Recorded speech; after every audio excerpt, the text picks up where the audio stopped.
নামাজ এটা আল্লাহ পাকের বিধান।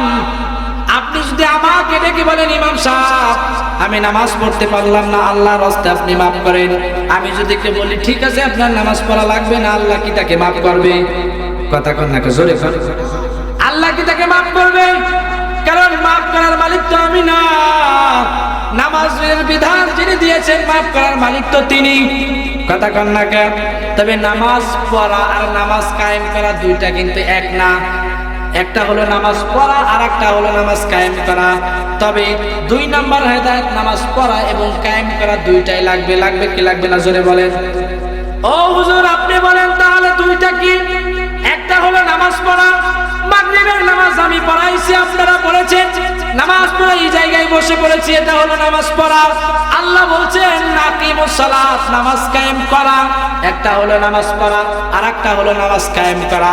নামাজ পড়া প্রত্যেকের দায়িত্ব, নামাজ কায়েম করা এটা প্রত্যেকের দায়িত্ব না। এটা ইউনিয়ন, থানায়, জেলায়, পরিষদে, দেশে যারা নেতা আছে এটা তাদের দায়িত্ব। ঠিক কিনা জোরে বলি। মুসলমান ভাইয়ের আমার গভীর মনোযোগ। নামাজ কিভাবে কায়েম হবে? আমরা যখন রাস্তাঘাটে চলি সরকারি অনেক নিয়ম নীতিমালা আছে না নাই? আমরা নিয়ম নীতিমালার উপর দিয়ে চলি, অথচ যে রাস্তাটা করা হয়েছে আমার আপনার ট্যাক্সের টাকায় করা হয়েছে। ঠিক কিনা জোরে বলেন। আমার আপনার ট্যাক্সের টাকায় রাস্তা করা হয়েছে, আবার ওই রাস্তা দিয়ে যখন চলি সরকারি আইন মানা লাগে, আইন যদি ভঙ্গ করি তাহলে জেলে যাওয়া লাগে। ঠিক কিনা জোরে কান। তাহলে আল্লাহর জমিনে আমার আপনার টাকায় করা এই রাস্তা দিয়ে যখন আমি আপনি চলি, নিয়ম ভঙ্গ করার কারণে আমাদেরকে লাল দালানের ভিতরে যেতে হয়, তাহলে এই জমিনের মূল মালিক যিনি তার নিয়ম আমাদের এই জমিনে মানার দরকার আছে না নাই জোরে বলি। সম্মানিত উপস্থিতি, মুহতারাম হাজিরিন, যেই কথাটা বলতেছিলাম এটা রাষ্ট্রীয় যারা রাষ্ট্রীয় পক্ষ যারা আছে তারা যদি ওই জায়গা থেকে আজকে মনে করেন অন্তর্বর্তীকালীন সরকার ডক্টর ইউনূস তিনি আছেন সাময়িক সময়ের জন্য, ওই জায়গা থেকে যদি জেলা পর্যায়ে যারা আছে, থানা পর্যায়ে যারা আছে, ইউনিয়ন পর্যায়ে যারা আছে নেতাবর্গ, তাদেরকে যদি বলে দেয় আজকে থেকে আইন পাশ করে দেওয়া হলো সংসদে, তোমাদের প্রত্যেকের দায়িত্ব নামাজের সময় হইলে প্রত্যেক ওয়ার্ডে, ইউনিয়নে, থানায়, জেলায় জেলায় নামাজের হুকুম দিবা, নির্দেশ দিবা, যদি কেউ নামাজ না পড়ে তাকে লাল দালানের ভাত খাওয়াবা। ঠিক কিনা জোরে বলেন। এখানে আমি মাগরিব থেকে নিয়ে আগামীকাল ফজর পর্যন্ত ওয়াজ করলে যতটুকু না ফায়দা হবে, ডক্টর ইউনূস তার জবানে যদি এটা একবার বলে দেয় তার থেকে বেশি কথা কান্না করে। আমি নয়, আমাদের এই পীর সাহেব আকরাম আলী সাহেব হুজুর যদি সারা রাত প্রবারে ওয়াজ করে, ওনার কথায় যতটুকু কাজ না হবে, নেতাবর্গ যারা আছে তারা বলে তার থেকে বেশি কাজ হবে না কম হবে। এই জন্য আল্লাহ বলছেন আকিমুদ্দিন, একটা হলো নামাজ কায়েম করা আর একটা হলো নামাজ পড়া। নামাজ পড়তে হবে এবং নামাজ কায়েম করতে হবে। রাজি আছেন তো সবাই ইনশাআল্লাহ? রাজি আছেন তো সবাই ইনশাআল্লাহ? আমরা নামাজি কাফেলায় যোগ দিব বলেন ইনশাআল্লাহ। এই হলো 2 নাম্বার কল্যাণ। 3 নাম্বার কল্যাণ আল্লাহ বলেন মুসলিম যারা আছে, আল্লাহর কোরআন বলছেন ওয়াতাসিমু বিহাবলিল্লাহি জামিআ। এই পৃথিবীতে যতদিন মানুষ থাকবে মুসলিম উম্মাহ সবাই ঐক্যবদ্ধ থাকবে বলেন ইনশাআল্লাহ। এই পৃথিবীতে আমি আপনি যে যতদিনই থাকি না কেন সকলে ঐক্যবদ্ধ থাকতে হবে। আল্লাহর নবী বলেছেন সমস্ত মুসলমানের শরীর এক দেহ বিশিষ্ট। মনে করেন আপনার শরীরে রাস্তা দিয়ে যখন হাঁটেন আপনার পায়ের আঙ্গুলে ঘায়ে লেগেছে, ব্যথা লেগেছে, কিন্তু আপনার আঙ্গুল ব্যতীত না হয়ে আপনার চক্ষু ব্যতীত হয়েছে, কারণ হলো ওই আঙ্গুলের সাথে চোখের সম্পর্ক আছে না নাই? জোরে বলেন আছে না নাই? পায়ে না লাগলো মনে করেন হাতেই লাগছে, আপনার শরীরের একটা অঙ্গ প্রত্যঙ্গে ব্যথা লাগে, ব্যথা পায় প্রকাশ করে আরেক জায়গায়, কারণ হলো পুরোটা শরীর মিলে পুরোটা অঙ্গ মিলে একটা শরীর গঠিত হয়েছে। তো এই পৃথিবীতে মুসলিম উম্মাহ যারা থাকবে সবাই থাকবে এক দলভক্ত। কয় দলভক্ত জোরে বলেন? আমাদের সবাইকে এক কাতারে আসতে হবে। রাজি আছেন তো সবাই ইনশাআল্লাহ? আরেকটা স্পষ্ট ঘোষণা আপনাদেরকে আমি দেই, এই জগৎ পর্যন্ত আমার এই 25 বছর বয়সে আমি অনেক তর্ক বিতর্ক করেছি, করতে দেখেওছি। এই জমিনের মধ্যে অধিকাংশ তর্ক বিতর্ক ঝগড়ার ঝামেলা হয় এই কারণে, একজন বলে ও মিলাদ করে আর একজন বলে ও মিলাদ করে না, একজন লম্বা টুপি মাথা দেয় আর একজন গোল টুপি মাথায় দেয়, একজন নবীকে দাঁড়ায় সালাম দেয় আর একজন বসে সালাম দেয়। এই নিয়ে ঝগড়া করতে করতে পশ্চিমারা সমস্ত মুসলমানদেরকে অমুসলিম বানায় ফেলছে, ঠিক কিনা জোরে বলেন। আজকে আমরা মুসলমান হয়ে এইগুলো নিয়ে ঝামেলায় যুক্ত আছি, আর ওই দিকে ওরা আমাদেরকে ঈমান নিয়ে চলে যাচ্ছে, ঠিক কিনা জোরে বলেন। এইগুলো নিয়ে দ্বন্দ্ব করার দিন শেষ, সকলে কাঁধে কাঁধ মিলিয়ে হাতে হাত রেখে এক দলবদ্ধ হয়ে ইসলাম ক্যাম্প করবো বলেন ইনশাআল্লাহ। ওইগুলো বাদ দেন, আপাতত রাখে রাখে ওটা চাপা দিয়ে দেন। এটা নিয়ে যদি এখনো দ্বন্দ্ব করেন তাহলে সব উম্মাত এক হবেও না, আল্লাহর জমিনে আল্লাহর বিধান কায়েম হবেও না। হবে না কি বলেন? হবে হবে। তাহলে 3 নাম্বার দুনিয়ার কল্যাণ হলো সবাই ঐক্যবদ্ধ থাকা। 4 নাম্বারে আল্লাহ রাসূল বলেন হালাল রিজিক উপার্জন করতে হবে। আমাদের সকলের হালাল খাইতে হবে। কি খাইতে হবে জোরে বলেন? একটু জিকির করে নেই লা ইলাহা ইল্লাল্লাহ জোরে।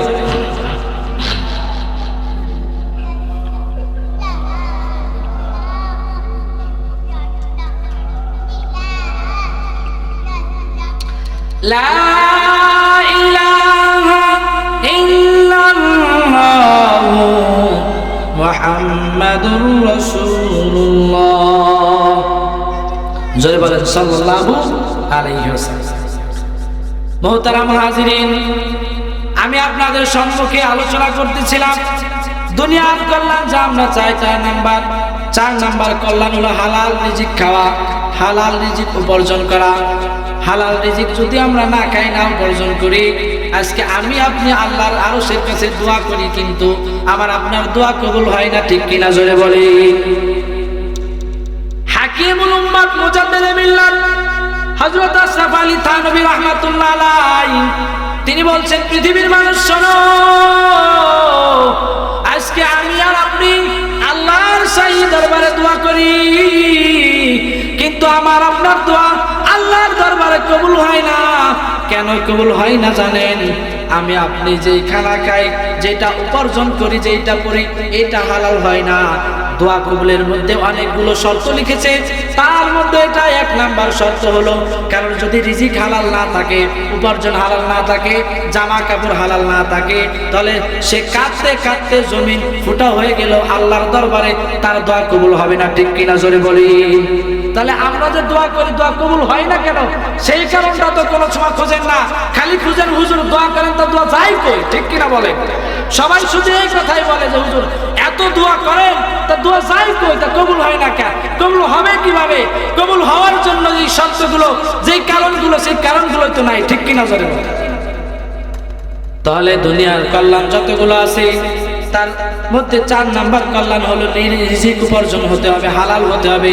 আমরা হালাল উপার্জন করতে রাজি আছি তো সবাই ইনশাআল্লাহ? আল্লাহ পাক তৌফিক দান করেন, পড়েন আমিন। 5 নাম্বারে রাসূলুল্লাহ বলেন পরিশ্রম করতে হবে, বসে বসে খাওয়া যাবে না। আপনার এই দেহে যতক্ষণ পর্যন্ত প্রাণ আছে, রূহ আছে, আপনার উপার্জন করে খেতে হবে। রাজি আছেন তো সবাই ইনশাআল্লাহ?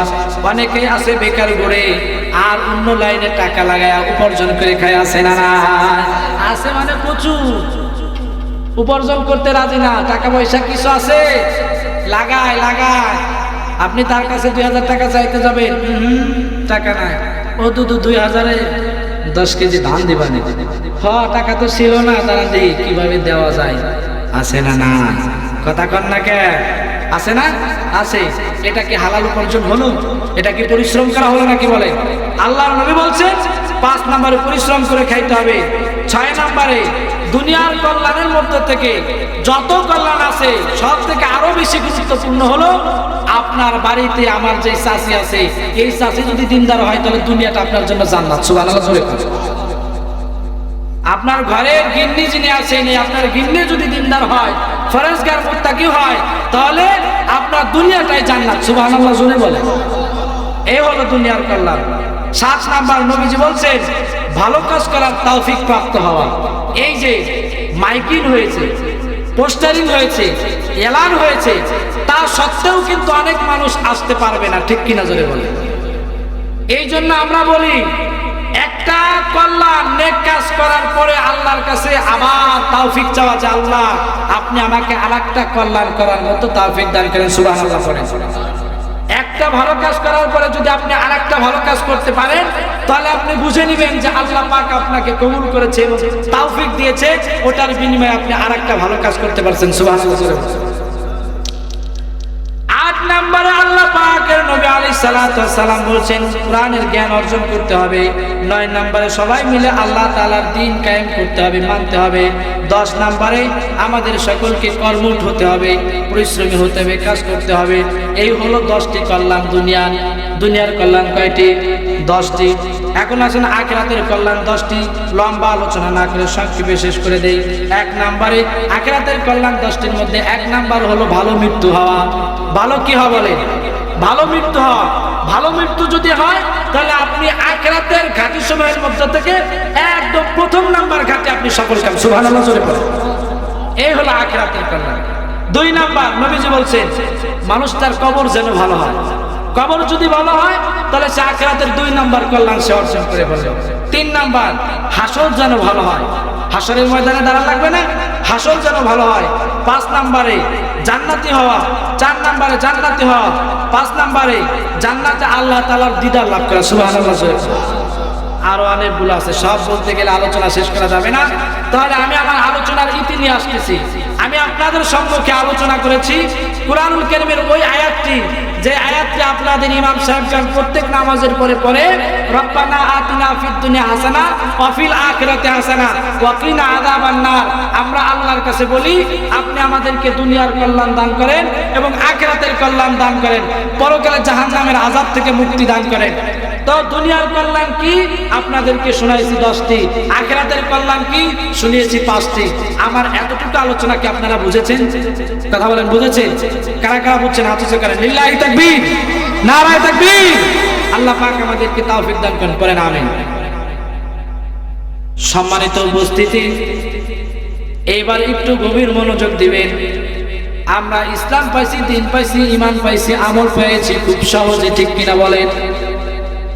এই দিনের জন্য, ইসলামের জন্য সাহাবা একরাম যত কষ্ট করেছেন, আমরা কি তার বিন্দু মাত্র করেছি বলেন? করি নাই। একটু পিছনের দিকে তাকান। আজ থেকে নিয়ে 700 বছর পূর্বে এই এশিয়া মহাদেশের মধ্যে আগমন করেছিল 307 আউলিয়া, ঠিক কিনা জোরে বলেন? হযরত শাহজালাল বাড়ি বাংলাদেশে না, ইয়ামানে শাহজালাল, চাপান, শাহ মাকদুম, হাজী শরীয়তুল্লাহ, তারা এই দেশের মধ্যে এসে ইসলামের প্রচার করেছেন। তারা ইসলাম প্রচার করে করে মানুষকে মুসলমান বানিয়েছেন, ঠিক কিনা জোরে বলেন? এদেশে ইসলামটা সহজে এসেছে।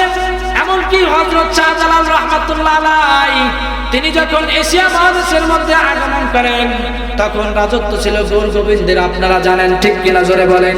গৌর গোবিন্দের সাথে হযরত শাহজালালের কিন্তু যুদ্ধ করার দরকার হয় নাই, ঠিক কিনা বলেন? তিনি যখন এসে দেখলেন এদেশের মধ্যে কাফেরদের রাজত্ব চলে, বেদুইনদের রাজত্ব চলে, নামাজ পড়লেন, রবের কাছে বললেন, রব আমি চাই তোমার এই জমিনে তোমার দিন কায়েম হোক, আমি এইটা চাই। আল্লাহর কাছে দোয়া করলেন, দোয়া কবুল হয়ে গেল। আল্লাহ পাক রব্বুল আলামিন হযরত শাহজালালের অন্তরে ইলহাম ঢেলে দিলেন, ও শাহজালাল ওইখানে দাঁড়িয়ে আজান দাও, বাকি ঘটনা আমি ঘটাইতেছি। আল্লাহু আকবার জোরে বলেন। এই মহেন্দ্র এলাকার মুসলমান হযরত শাহজালাল ইয়ামান ওই জায়গায় দাঁড়িয়ে যখন আল্লাহু আকবারের ধ্বনি দিলেন, আজান দিলেন, আজানের এই বিকট আওয়াজে পৌঁছে দিল গৌর গোবিন্দের রাজপ্রাসাদে। এই ধ্বনি দিয়ে গৌর গোবিন্দের রাজপ্রাসাদের ইটগুলো খসে খসে পড়তে লাগলো। আল্লাহু আকবার। আজও যদি আমরা এই আল্লাহর জমিনে নারে তাকবীর আর আল্লাহু আকবারের স্লোগান সঠিক মতো দিবার পারতাম, তাহলে এই দেশের মধ্যে রাম বাম আর মুক্তাদরা কোনদিন রাজত্ব করতে পারতো না, ঠিক কিনা বলেন? বড় দুঃখ, বড় আফসোস আর পরিতাপের বিষয় হলো এই যে যেই দেশের মধ্যে 99% মানুষ মুসলমান, এই মুসলমানের দেশে থেকেও কিছু কুলাঙ্গার আল্লাহ এবং তার রাসূলের বিরুদ্ধে কটূক্তি করে আছে না নাই? আপনারা অনেকেই হয়তো শুনেছেন বেশি দূরে নাই, নদীর উপর মানিকগঞ্জ তার বাড়ি। আবুল সরকার ফাউল করে আসে না নাই জোরে বলেন। এই আবুল সরকার কিছু কটূক্তি আল্লাহকে নিয়ে করেছে। সূরা নাস তেলাওয়াত করছে, কুল আউযু বিরাব্বিন নাস মালিকিন নাস বলছে, আর ব্যাকসাইছে কয় আল্লাহ কইছে নাচতে, নাউজুবিল্লাহ জোরে বলেন। আল্লাহ বলে সূরা নাসের মধ্যে নাচতে কইছে, নাউজুবিল্লাহ বলবেন না। এই হলো একটা। দুই নাম্বার সে বলছে কয় আল্লাহ পাক রব্বুল আলামিন তিনি আমাদের রব, তিনি রব, তিনার স্থলাভিষিক্ত যদি কিছু খলিফা নিযুক্ত করতেন আর কিছু আল্লাহ বানাইতেন তাহলে তো ভালো হইতো, নাউজুবিল্লাহ জোরে কন। দুই নাম্বার। তিন নাম্বার কয় আল্লাহ এক এক জায়গায় এক এক রকমের কথা কয়, তাহলে আল্লাহর মুখ নাকি হুক, নাউজুবিল্লাহ জোরে কন। এরে না মারি কি ভাত খাওয়া যায়? কথা কন না কেন? মুসলমান ভাইয়েরা আমার, এই ধরনের সে আল্লাহকে নিয়ে কটূক্তি করেছে, আল্লাহ রাসূলকে নিয়ে ব্যঙ্গ করেছে।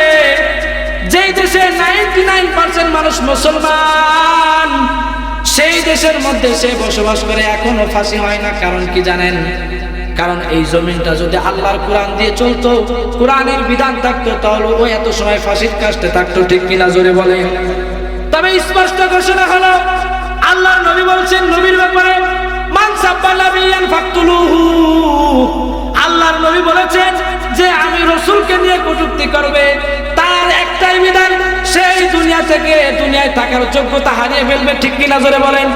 নবীজিকে নিয়ে যদি কটূক্তি করার এই বিধান হয়, তাহলে আল্লাহকে নিয়ে যদি কটূক্তি করে, ব্যঙ্গ করে, তাহলে ওর তো আরো আগে মরার দরকার, ঠিক কিনা জোরে বলেন। আবার এই বাউল সরকারের কিছু লোক তৈরি হয়েছে, ঠিক কিনা জোরে বলেন। আমি নাম বলতে চাচ্ছি না, বড় বড় নেতারা, এনসিপির কিছু নেতারা, বিএনপির কিছু নেতারা, রাগ করেন না। সত্যকে সত্য বলতে হবে, কালাকে কালা, সাদাকে সাদা বলতে হবে, ঠিক কিনা জোরে বলেন। মির্জা ফখরুল ইসলাম আলমগীর তিনি এই কথা বলেছেন যে সে বাউল সরকার এমন কি বলে ফেলেছে। আমার কিছু সুশীল সমাজের কুশীল লোকেরা বলতেছে যে হুজুররা হলে এই দেশ থেকে বাউল গান উঠায় দিতে চাই, নাউজুবিল্লাহ জোরে করে। অথচ আমরা কিন্তু এই ব্যাপারে চুপ, আমরা কিছুই বলি। আর বাউলরা যা বলে অধিকাংশ বানায় বলে, ঠিক কিনা জোরে বলে, অধিকাংশ বানায় বলে। চলেন দুই একটা শোনাই, বাউলদের একটা ফাউল শোনাই। বাউলরা গান গায় ফাউল, কি শুনেন?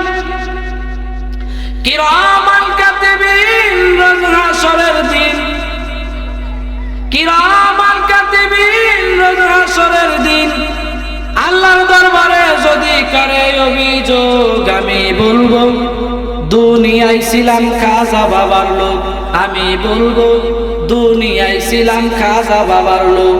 এই কথা বললে কি কবরের মধ্যে পিঠের চামড়া থাকবে? এটা কিন্তু বাউলদের গান। আমি এই গানটাকে আবার একটু রিপিট করেছি, বিপরীত বানিয়েছি। আমি বলছি ওদের এই গানটাকে একটু উল্টা গাইতে হবে। আমরা এইভাবে বলবো, ও যদি বলছে খাজা বাবার লোক, আমরা বলবো মুহাম্মাদের লোক। রাজি আছেন?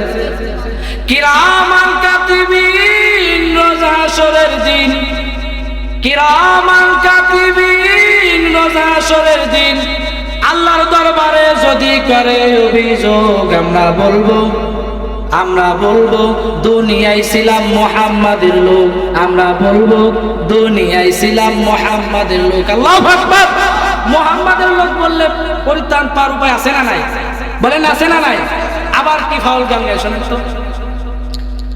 আকাশটা কাঁপছিল কেন, জমিনটা নাচছিল কেন? আকাশটা কাঁপছিল কেন, জমিনটা নাচছিল কেন, বরফের ঘাম ছিল কেন? সেই দিন গান গাইছিল খাজাই যেই দিন। নাউজুবিল্লাহ কইবেন না। এই সূরার ঘরের সূরা যেই কথা বললো, আকাশটা কাঁপছে আর জমিনটা নাচছে, বরফের ঘামছে, ও কি যায় দেখে আইছে? কথা কম লাগে, ও কি দেখছে? এই আউল ফাউলের যত গান আছে সব বানানো। এবং ইন্ডিয়ান মুসলমান, আপনাদেরকে স্পষ্ট ভাষায় বলে দিতে চাই, আমাদেরকে যেহেতু ওরা বলেই ফেলছে এটা ওরা গান বিরোধী, আপনাদেরকে স্পষ্ট ভাষায় বলে দিতে চাই, এই আউল বাউল ফাউল যারা আছে ওদেরকে বাংলার জমিন থেকে উৎখাত করতে হবে, ঠিক কিনা জোরে বলেন। ওদের জায়গা নাই, ওরা যত বলছে আমরা আউল বাউল বিরোধী, আসলে আমরা আজকে থেকে বিরোধী। বলেন ইনশাআল্লাহ আউল বাউলের কোনো জায়গা বাংলার জমিনে হবে, বলেন ইনশাআল্লাহ। যদি ডাক আসে যে কোনো সময়, প্রস্তুত আছেন তো সবাই ইনশাআল্লাহ? নারায়ে তাকবীর, লিল্লাহি তাকবীর। এসির ভিতর থাকে বাতাস খায় আর এই বুদ্ধি তালাশ বের করে। ওরা তো বুদ্ধিজীবী না, ওদের মাথার মধ্যে মগজ কুমার। আল্লাহ ওদেরকে সঠিক বুঝদান করে পড়েন আমিন। যে কথা আমি আপনাদেরকে বলতেছিলাম মুসলমান ভাই, দ্বীন ইসলামের জন্য যারা কষ্ট করেছেন, জীবন দিয়েছেন, তাদের তুলনায় আমরা কিছুই করতে পারি নাই, ঠিক কি নজরে বলেন? এইবার দিলটাকে একটু নরম করে দিবেন, মনটাও নরম করে দিবেন। এত সময় গরম হয়েছে। আল্লাহর নবী, বিশ্ব নবী বলেন, উম্মত শোনো গো, জাহান্নাম বড় ভয়ানক জায়গা। জাহান্নামের আগুন নিভাইতে পারে পৃথিবীতে এমন কোন জিনিস নাই। পৃথিবীর সব জিনিসগুলো জাহান্নামের আগুনের কাছে দুর্বল। তবে আল্লাহর নবী বলেছেন, উম্মত শোনো,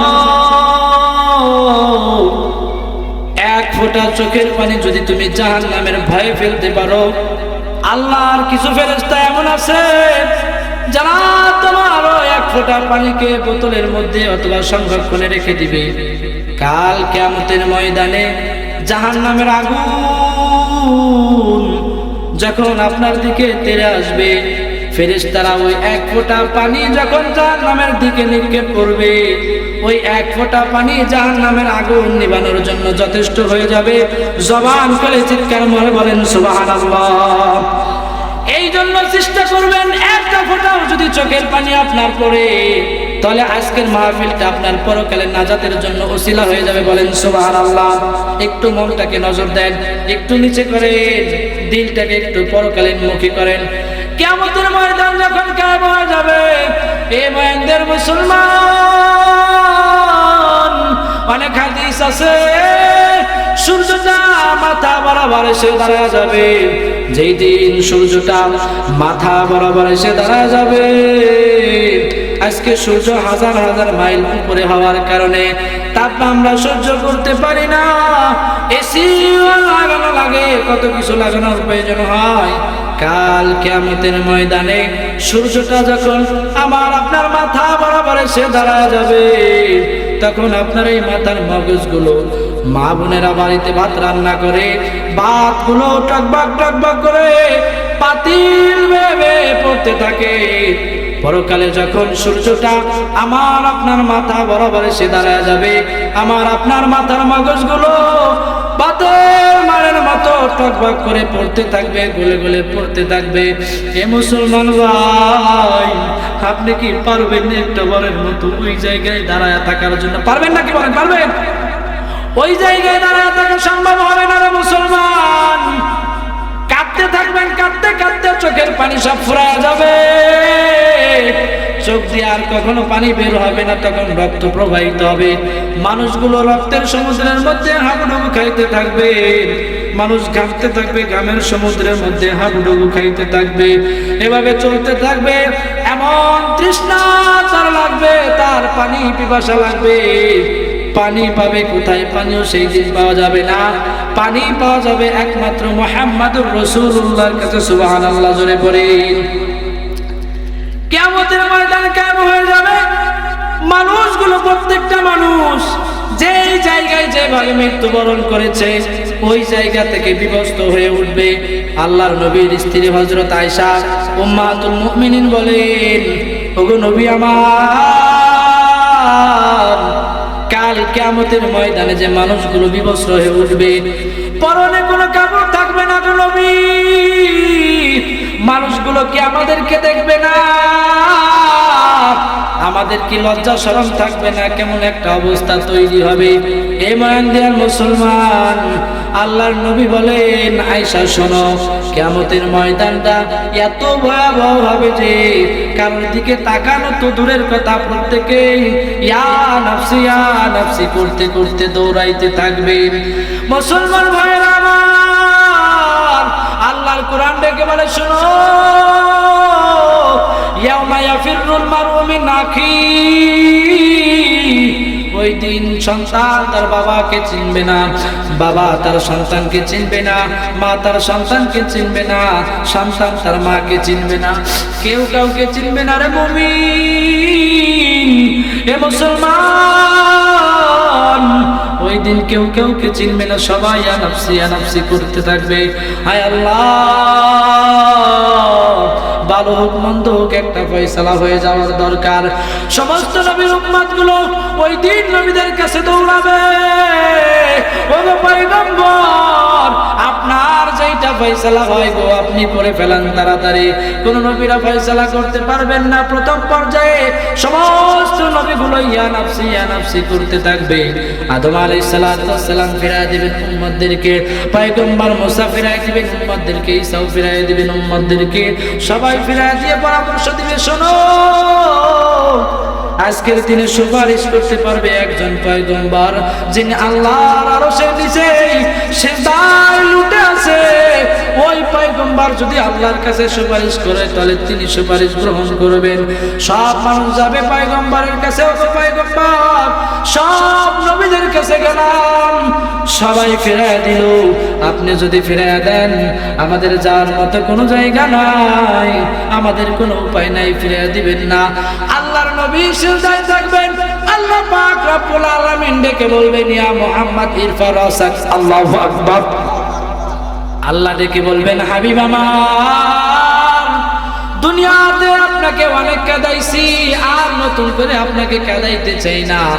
ইরফা রাসাকা, আপনি আপনার মাথা উত্তোলন করেন, ইসফাতু শাফা, আপনি আজকে সুপারিশ করেন, আপনার সুপারিশ কবুল করা হবে। সুবহানাল্লাহ পড়ে আল্লাহর নবী বিশ্ব নবী তিনি আল্লাহর কাছে সুপারিশ করবেন। আল্লাহ বলেন ওয়ালা সাউফা ইউতিকা রাব্বুকা ফাতারদা, আপনি আমি রবের কাছে যা চাইবেন আজকে আমি আল্লাহ আপনাকে তাই দিয়ে খুশি করব। সুবহানাল্লাহ জোরে পড়েন। মায়ার নবী আমার বলেন, তাফসীরের মধ্যে এসেছে আল্লাহর নবী না তার জন্মদাতা বাবা আব্দুল্লাহকে চাইবেন, না তার জন্মদাতা বাবা আব্দুল্লাহকে চাইবেন, না তার মাকে চাইবেন, না নিজের কলিজার টুকরা সন্তান ফাতেমাকে চাইবেন, না তিনার স্ত্রীদেরকে চাইবেন। তিনি আল্লাহর কাছে বলবেন আল্লাহ ইয়া হাবলি উম্মতি, ওগো আল্লাহ আজকের এই কঠিন দিনে আমি আমার বাবাকেও চাই না, মাকেও চাই না, স্ত্রীকেও চাই না, মেয়েকেও চাই না, আমি চাই আমার উম্মতরা জান্নাতে যাক। সুবহানাল্লাহ জোরে পড়ি। সেই নবী আপনার জন্য কত দরদ কত মায়া, সেই নবীর জন্য আমি আর আপনি কি করলাম? কাল কিয়ামতের ময়দানে নবী যে আপনাকে চিনে সুপারিশ করে জান্নাতে নিবে, নবীর মহব্বত আমাদের থাকার দরকার আছে না নাই? আরো জোরে বলেন আছে না নাই? আপনি যে মুহাম্মাদের উম্মত, আপনাকে চিনবে কিভাবে? আল্লাহর নবী বলেন আমি আমার উম্মতকে চিনে নেব দুই গুণের কারণে। কয় গুণ জোরে বলেন? মাত্র দুইটা গুণ দেখে আমি আমার উম্মতকে চিনে নিব। আল্লাহর নবী বলেন কুল্লু উম্মতি ইয়াদখুলুনাল জান্নাতা ইল্লা মান আবা, কিলা মান আবা ইয়া রাসূলুল্লাহ, মান আতানি দাখালাল জান্নাহ ওয়া মান আসানি ফাকাদ আবা। বিশ্ব নবী নাকি বলেন কুল্লু উম্মতি ইয়াদখুলুনাল জান্নাহ, আমার উম্মতের সবাই জান্নাতি। সুবহানাল্লাহ জোরে বলেন। কাউকেই বাদ দেয় না নবীজি। নবীজি বলছেন কুল্লু উম্মতি ইয়াদখুলুনাল জান্নাহ, উম্মতের যারা আছে সবাই জান্নাতি, তবে মান আবা, আবা যারা হবে তারা ছাড়া। আল্লাহর নবী সাহাবীরা জিজ্ঞাসা করেছেন আমান আবা ইয়া রাসূলুল্লাহ, ওগো নবী আপনার আবা আবার কারা?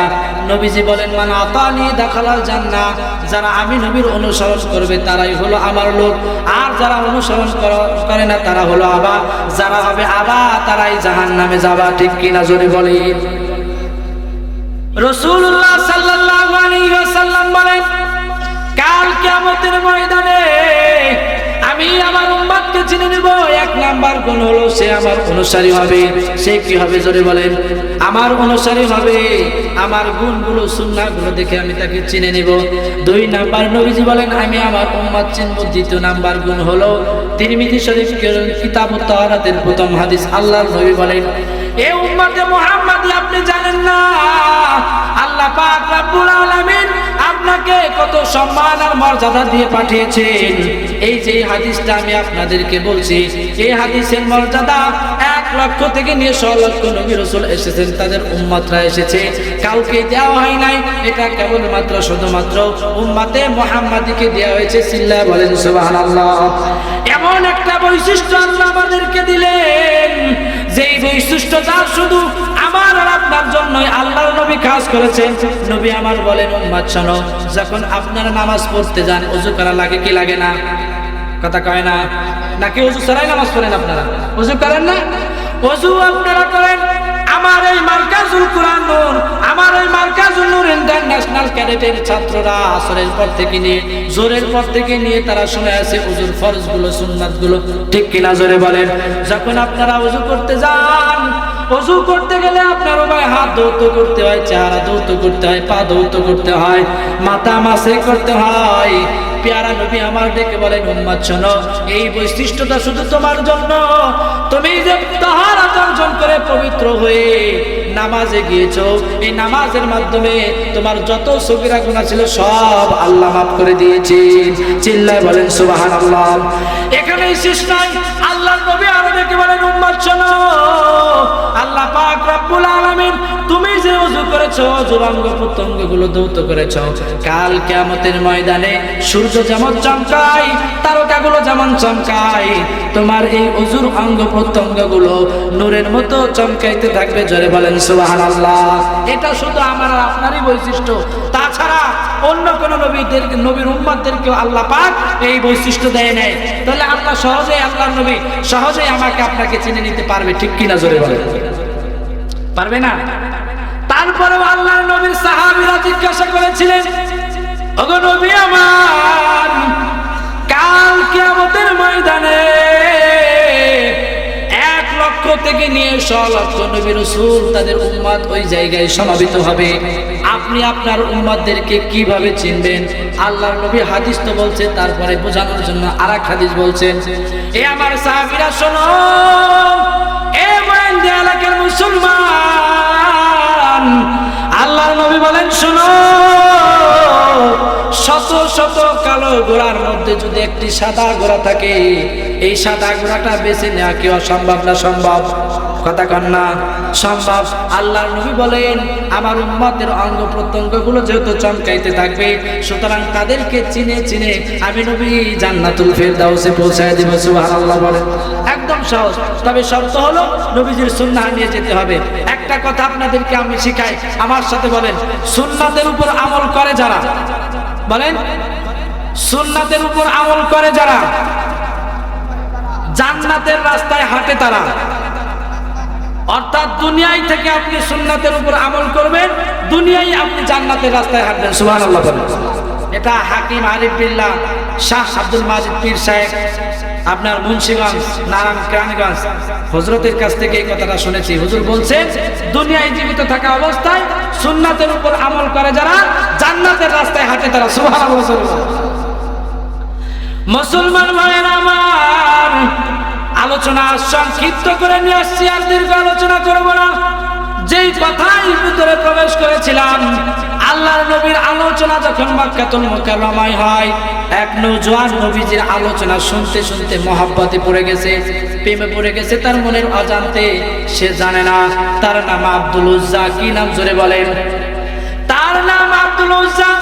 নওজোয়ান, 18 থেকে 20 বছরের নওজোয়ান, আল্লাহর নাম আর আল্লাহর নবীজির গুণগান শুনে শুনে সে মনে মনে নবীজির মহব্বত আর ভালোবাসার জাল বুনে ফেলেছে। চিন্তা ভাবনা করতেছে নবীজির সাথে দেখা করবে, সাক্ষাৎ করবে, কিন্তু সময় সুযোগ হয় না। এক পর্যায়ে হিজরতের সময় এসে পড়েছে। আল্লাহর নবী, বিশ্ব নবী মক্কা থেকে হিজরত করে মদিনায় চলে গেছেন। তখন যুবক জানতে পারছে, আমি যাকে মহব্বত করে সে আর মক্কায় নাই, মক্কা থেকে হিজরত করে মদিনায় চলে গেছে। অন্তরে একটা আঘাত লাগছে, কারণ ভালোবাসার মানুষের সাথে যদি মিল না থাকে, যদি কাছে না থাকে, আঘাত লাগে কি লাগে না জোরে বলি? ঘটনা করবে অনেক লম্বা হাদিস। এই আব্দুল উজ্জার বাবা, আব্দুল উজ্জা জন্মগ্রহণ করার আগেই দুনিয়া থেকে বিদায় নিয়ে চলে গেছে। মায়ের কাছে থাকে, মা বড় অসহায়।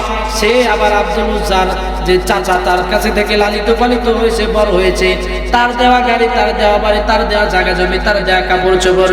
এক পর্যায়ে চাচার কাছে আসছে, চাচাকে বলে, চাচা আপনি কি মুহাম্মাদের নাম শুনেছেন? মক্কাতুল মুকাররমায় থাকতো, লোকটা কেমন? চাচা দেখে বলে, লোকটা তো ভালো, তবে একটা সমস্যা আছে, সে আমাদের ধর্মের বিরুদ্ধে কথা বলে। নাউজুবিল্লাহ পড়ে। আজকে আমরা যারা কোরআনের কথাগুলো বলি, হাদিসের কথাগুলো বলি, ওদের গায়ে লাগে, ঠিক কিনা বলেন? ওরা বলে আমরা নাকি ধর্ম ব্যবসায়ী, সামনে যদি নির্বাচন হয় তাহলে বুঝবে নির্বাচনের আগে লম্বা টুপি পরে ওরা মাঠে নামে, ঠিক কিনা বলেন? আমরা শুধু নির্বাচনের সময় পড়ি না, আমরা তো 12 মাসে পড়ি, কথা কন না? ওরা নির্বাচন আসলে পরে বরং ধর্ম ব্যবসায় আমরা নাকি ওরা, কথা কন না? ওরা না মুসলমান ভাইয়েরা আমার, আব্দুল উজ্জা তার চাচাকে বলছে, চাচা মক্কার মধ্যে মুহাম্মদ নামে এক ব্যক্তি আছে, তার সম্পর্কে আপনার কি ধারণা? কয় লোকটা ভালো, তবে আমাদের ধর্মের বিরুদ্ধে কথা বলে। এখন এই কথা ভালো বলার পরে আব্দুল উজ্জা ডেকে বলছে, চাচা ওই মানুষটার মহব্বত আমার দিলে ঢুকে, বলছে আমি তো তার প্রেমে পড়ে গেছি। সুবহানাল্লাহ জোরে বলে।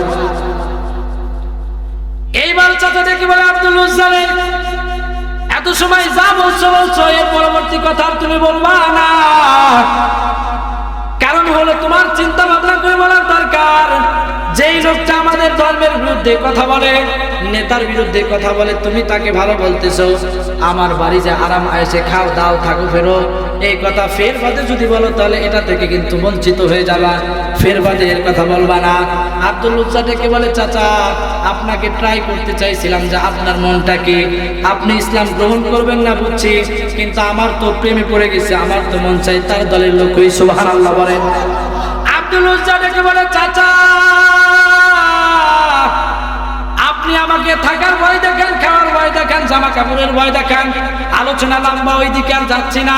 আজকে আপনি আমাকে যে জিনিসের ভয় দেখান অসুবিধা নাই, কিন্তু যেই মানুষটার প্রেমে পড়েছি, ভালোবাসায় পড়েছি, ওই মানুষটার জন্য ঘর বাড়ি টাকা পয়সা যা আছে সব কিছু আমি ছাড়তে রাজি আছি। আল্লাহু আকবার।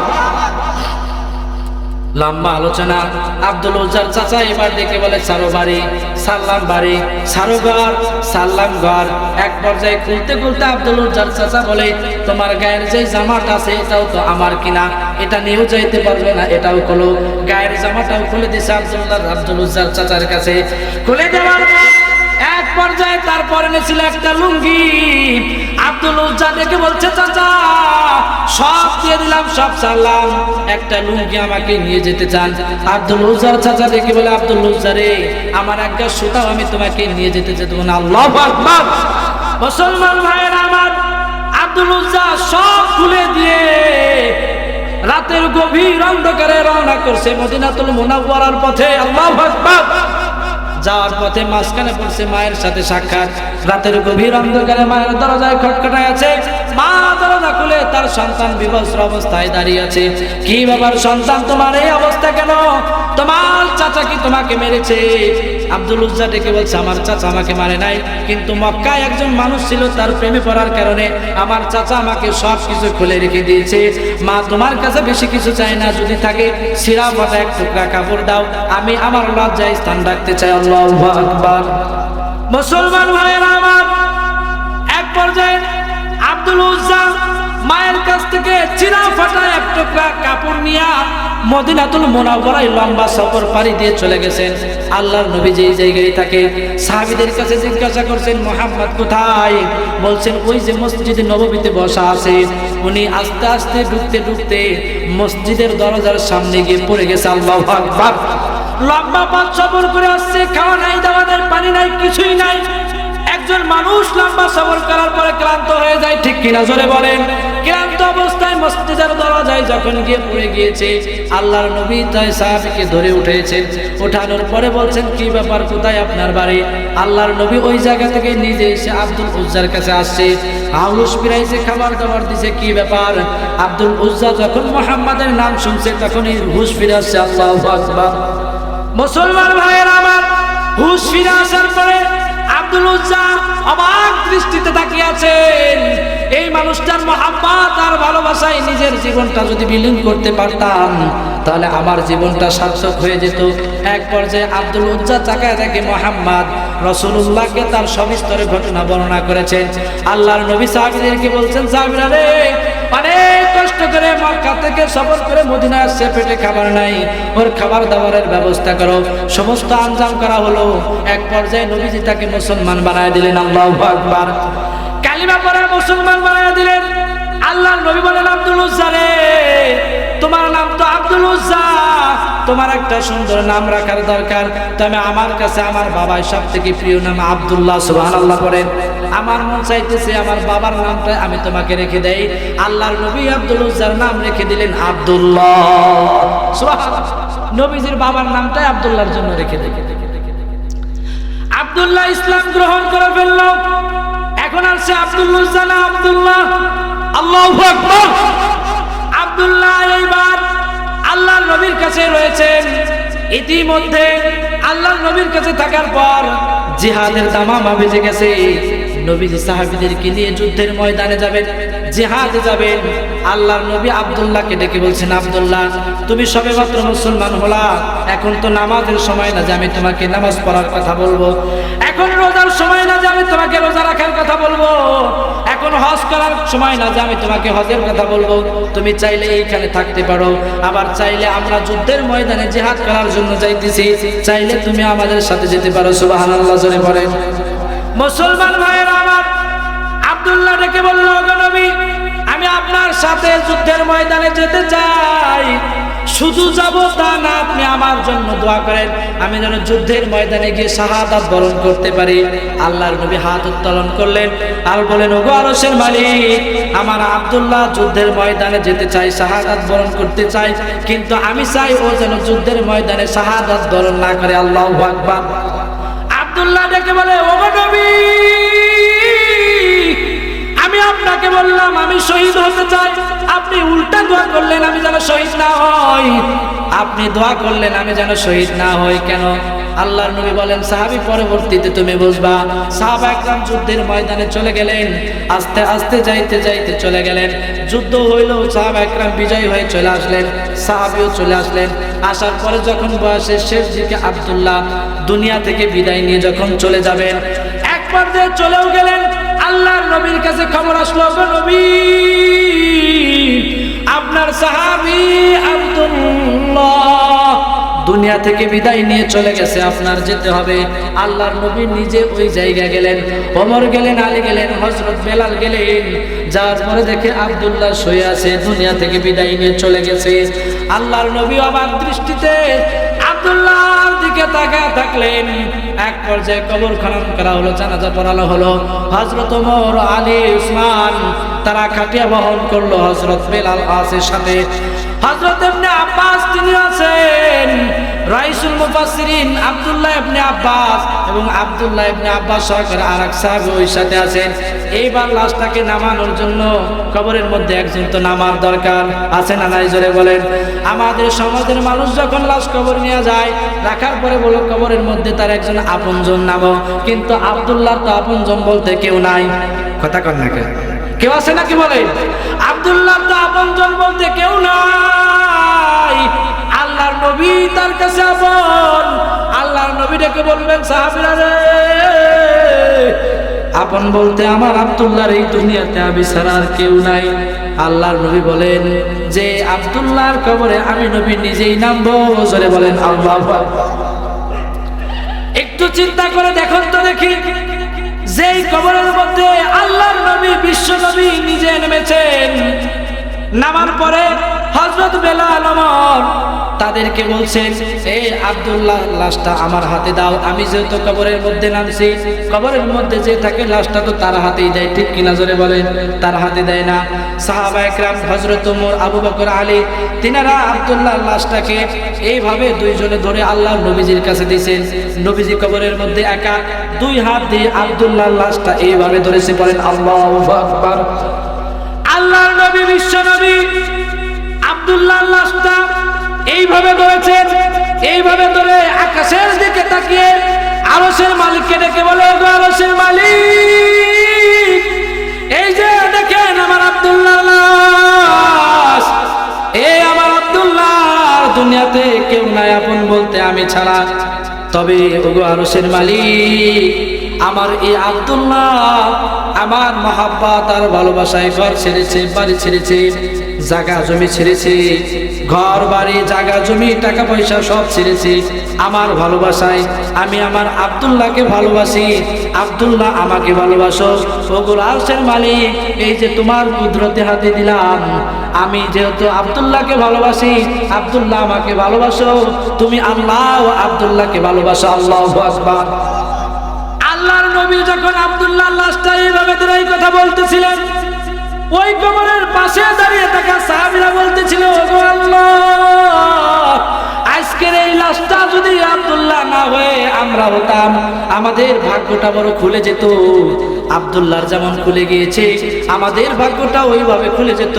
আল্লাহর নবী আল্লাহর কুদরতি হাতে আব্দুল্লাহকে সুপুর্দ করে জান্নাতের মালিক বানিয়ে দিয়েছেন। চিল্লা বলেন সুবহানাল্লাহ। মুসলমান ভাইয়েরা আমার, লম্বা আলোচনা ওইদিকে আর গেলাম না। তো সাহাবী নিজের জীবনটাকে এইভাবে দিয়েছেন নবীজির ভালোবাসায়, নবীজির জন্য দিয়েছে। কমস কম সুন্নাহ আমল তো আমরা রাসূলুল্লাহর জন্য করতে পারবো। রাজি আছেন তো সবাই ইনশাআল্লাহ? আমি যে আলোচনাটুকু আপনাদের সম্মুখে উপস্থাপনা করেছি, আপনাদের কাছে কি খারাপ লেগেছে? বলেন না খারাপ লেগেছে? আলোচনা ধারাবাহিক আমরা এইভাবে চালাবো তো ইনশাআল্লাহ। আবার আপনাদের সাথে দেখা হবে কোনো এক ময়দানে। আল্লাহ পাক আমাদেরকে তার এই জীবন পরিচালনা করার ক্ষেত্রে সে কোনো বরকত পাবে না। হাজারো টাকা কামাই করবে, উপার্জন করবে, রোজগার করবে, কিন্তু তার এই টাকার মধ্যে বরকত হবে না। নাউজুবিল্লাহ জোরে পড়েন।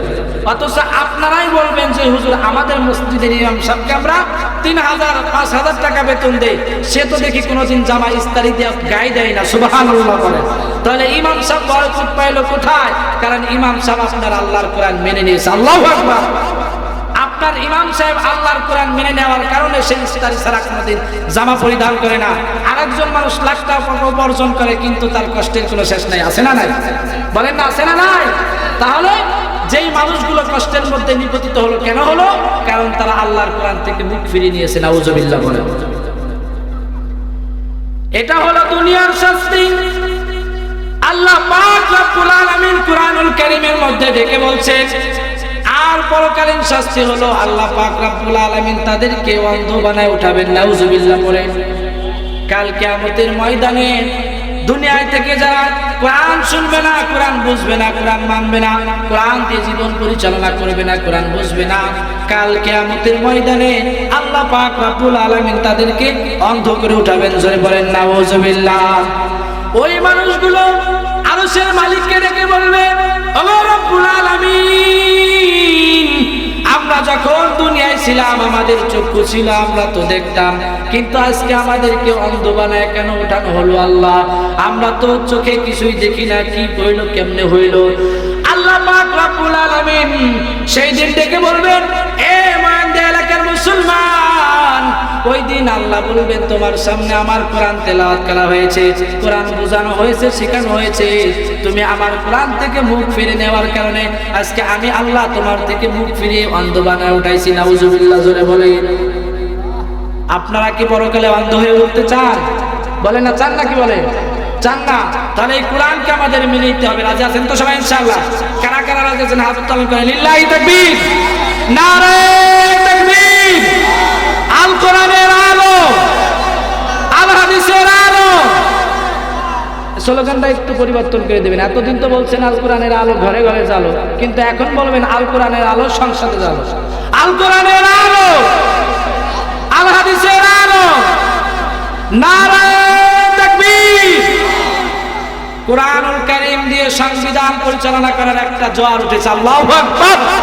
এখনই আমাদের সময়, এখনই আমাদের সময়। আমরা ডিজিটাল বাংলাদেশ দেখেছি, কথা কম, সোনার বাংলাদেশ দেখেছি, রূপালী বাংলাদেশ দেখেছি, অনেক বাংলাদেশ আমরা দেখেছি, কিন্তু এই 53 বছর বয়সের পরে আমরা কোরআনের বাংলাদেশ দেখতে চাই। বলেন ইনশাআল্লাহ। অনেক বাংলাদেশ আমাদের দেখা শেষ, কিন্তু এখন আমরা কোরআনের বাংলাদেশ দেখতে চাই। রাজি আছেন তো সবাই ইনশাআল্লাহ? মুসলমান ভাইয়েরা আমার, যেই কথা আমি আপনাদেরকে শোনাইতেছিলাম, বুঝাইতেছিলাম, এই কোরআনুল কারীম থেকে যদি কেউ মুখ ফিরিয়ে নেয়, না বুঝে, না শুনে, না বুঝে, তাহলে তার ঠিকানা হবে জাহান্নাম। কোথায়? জোরে বলেন। আমাদের দেশের মানুষ মনে করে একজন মানুষ নামাজের কাতারের সামনে গিয়ে আদায় করলে বুঝি সে মুসলমান হয়ে যায়। ঈদের দিন ঈদগাহে যায় নামাজ আগে পিছিয়ে নামাজ পড়লে মানুষ মুসলমান হয়ে যায়। কিন্তু আমি একটু ব্যতিক্রম বলি, বয়ান দেওয়ার মুসলমান ভালো করে শুনেন, আজানের পরে মুসল্লি মসজিদে গিয়ে সামনের কাতারে নামাজ পড়লে সে খাঁটি মুসলমান হয়ে যায় না। ঈদের দিন ঈদের নামাজের আগের কাতারে দাঁড়িয়ে নামাজ পড়লে মুসলমান হয়ে যায় না। খাঁটি মুসলমান হইতে হইলে আল্লাহর জমিনে আল্লাহর বিধান বাস্তবায়ন করার মতো মন মানসিকতা থাকতে হবে। এটাও তো আল্লাহর বিধান। নামাজ পড়া কার বিধান? রোজা রাখা কার বিধান? আল্লাহর বিধান না? তাহলে আল্লাহর জমিনে আল্লাহর কোরআন বাস্তবায়ন করা এটাও কার বিধান? আকিমুদ্দিন, আল্লাহ বলছেন দিন কায়েম করতে হবে, দিন বাস্তবায়ন করতে হবে। আল্লাহর জমিনে এলায়ে কালিমাতুল্লাহ, আল্লাহর জমিনে আল্লাহর হুকুমকে বাস্তবায়ন করতে হবে, বলেন ইনশাআল্লাহ। এটা তো আল্লাহর কোরআন যারা শুনবে না, বুঝবে না, মানবে না, রাষ্ট্র পরিচালনা করবে না, তাদের জন্য। ও হুজুর, আমরা যারা আসলাম, কোরআন শুনলাম, বুঝলাম, মানলাম, আমাদের জন্য কি একটা ফল আছে সেটা বলেন। আল্লাহ পাক রব্বুল আলামিন কোরআনুল কারীমের মধ্যে দেখে বলেছেন, ইয়া ইবাদি লা খাউফুন আলাইকুমুল ইয়াওমা ওয়ালা আনতুম তাহজানুন। আল্লাহু আকবার। আল্লাহ পাক রব্বুল আলামিন আমাকে আপনাকে ইয়া ইবাদি, আমরা আরবি গ্রামারে বলে থাকি ইয়াটা আদর সূচক, মহাব্বতের, হে আমার বচ্চ, হে আমার ছেলে, আমরা আদর করে ডাকি, ডাকি কি ডাকি না বলেন? ইয়াটা অনুরূপ আল্লাহ পাক রব্বুল আলামিন আমাকে আপনাকে সমস্ত মুসলিম উম্মাহকে আদর করে, মহাব্বত করে, ভালোবেসে ডেকেছেন ইয়া ইবাদি, হে আমার আদরের বান্দারা।